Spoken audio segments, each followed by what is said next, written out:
All right, so today we're diving into a single, incredibly powerful scene from Charles Dickens' classic novel Hard Times. We're going to see how one factory worker's quest for a simple divorce unpacks something really devastating and honestly timeless about justice. Okay, so let's just start with this quote. Dickens kicks things off not with the sound of machines, but with this really haunting image, melancholy mad elephants. I mean, think about that. He's not just describing machinery, he's basically giving it a soul, and a suffering one at that. Right away, you're dropped into the oppressive, dehumanizing world of his fictional Coketown. So that sets the stage, right? This is the world we're stepping into, a landscape of smoke and steam. It's a place where, as we're about to see, human beings are often seen as less important than the very machines they operate. And wow, right here, Dickens just lays out the central conflict so clearly. On one side, you've got the engine. Its power, totally understood, totally quantifiable, right down to the force of a single pound weight. But on the other side, you've got the worker, who they just call a hand. His soul, that's an unfathomable mystery. You see the contrast? To the factory owner, the machine is predictable, it's known. The human being running it, a complete mystery. And look, this contrast between the mechanical and the human, it's not just some philosophical idea Dickens is playing with. No, it becomes painfully real when we meet one of these so-called hands, a weaver named Stephen Blackpool, who comes to his boss with this really desperate personal problem. So here he is, Stephen Blackpool, and the description is just bleak, haggard and worn. But you've got to understand, his exhaustion isn't just from his job. He has hit a total breaking point in his personal life, and he's trapped in a situation that feels absolutely impossible to escape. I mean, just try to put yourself in his shoes for a second. For almost 20 years, his life has been this relentless, miserable cycle. His wife's alcoholism has basically destroyed their home, and he's just left in despair. And he's tried everything. He even paid her to stay away just to get some peace, but she always comes back. And now he's at the absolute end of his rope. He's decided he has to find a way out, for good. And this quote from him, man, it's just heartbreaking. I were old when I were young. He's saying his suffering made him old before he ever got a chance to be young. It just stole his youth. So, with all of this crushing him, he goes to the one person he thinks might have an answer. His employer, the wealthy factory owner, Mr. Josiah Bounderby. Okay, so this is it. This is where these two completely different worlds collide. The hand versus the master. And the conversation that's about to happen, it's not just a simple disagreement. It's going to be this stark, shocking reveal of the huge, uncrossable chasm between the powerful and the powerless. So Stephen hasn't even had a chance to say why he's there, and Bounderby just jumps down his throat with this. I mean, it's unbelievable. He automatically assumes Stephen is there to complain about not having luxuries, turtle soup and venison with a gold spoon. It just instantly shows you his prejudice. To him, any worker with a problem is just greedy. But Stephen's not there for turtle soup, right? His request is so much more basic, so much more human.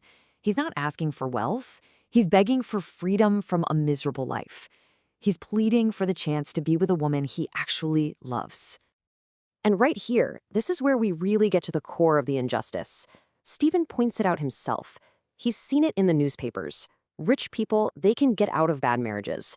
They have the money, they have the space, they can just go their separate ways. But for him, a poor worker with just one room, that's not a reality. It's a total fantasy. And Bounderby's answer is just chilling. He basically lays out this legal minefield for Stephen. Think about it. For every single possible way Stephen could try to escape his marriage, if he runs away, if he finds someone new, the law is just sitting there, waiting to punish him. It's a system designed for punishment, not for help, which leads Stephen to ask the most critical question in this whole scene. Yeah, what law is there to actually help him? And that question, that's what brings this whole thing to a head. It completely exposes the real nature of justice in their world. There's one law for the rich. So Stephen just puts it to him, directly, to the man who represents all the power, all the institutions. And listen to the desperation in his voice. In the God's name, show me the law to help me. He's not asking for a handout. He's demanding the justice he feels he should be entitled to. And for just 1 second, Bounderby gives him this glimmer of hope. There is such a law. You can almost feel Stephen take a breath. Okay, a solution exists. Maybe the system isn't totally rigged against him. But that hope is about to be completely obliterated. And then, bam, the hammer comes down. But it's not for you at all. The law is real, but it's not a right. It's a commodity. It's something you buy. And as Bounderby says, it costs a mint of money. Justice has a price, and Stephen is nowhere close to being able to afford it. And you won't believe what that price tag actually pays for. Bounderby lays out this absurdly complicated process. It's not just one court case, it's a whole series of them, climbing up the ladder to the highest legal bodies in the entire country. The Doctors' Commons, the Court of Common Law, all the way to the House of Lords. And if that wasn't enough, you need your own personal Act of Parliament. It's a legal maze designed so only the super rich could ever find their way through. And then comes the final knockout punch, the price. For a case that's plain sailing, he says it's up to £1,500. Now, to a factory worker making pennies a day, that number is just, it might as well be 15 million. It is an absolutely, utterly impossible amount of money. So that number, £1,500, it's not just a number. It's a death sentence for any hope Stephen had. And hearing it makes him realize something devastating about the world he lives in. He calls it, simply, a muddle. And in that moment, he finally gets it. He sees the system for exactly what it is. It's not a clear set of rules for everybody. It's just a confusing, unjust mess, a muddle. And for him, in that muddle, there is no way out. His conclusion is just pure despair. The sooner I am dead, the better. But Bounderby? He's not feeling sorry for him, not at all. He's offended. How dare this worker, this hand, criticize the great institutions of the country? His advice is simple. Stop thinking about stuff you can't understand. The only thing you have got to do, he tells them, is to mind your piecework. Basically, get back to the factory, shut your mouth, and just live with your suffering. And so, through this one absolutely devastating conversation, Dickens leaves us with a question that honestly feels like it could have been written yesterday. What happens when justice is not a right, but a luxury good?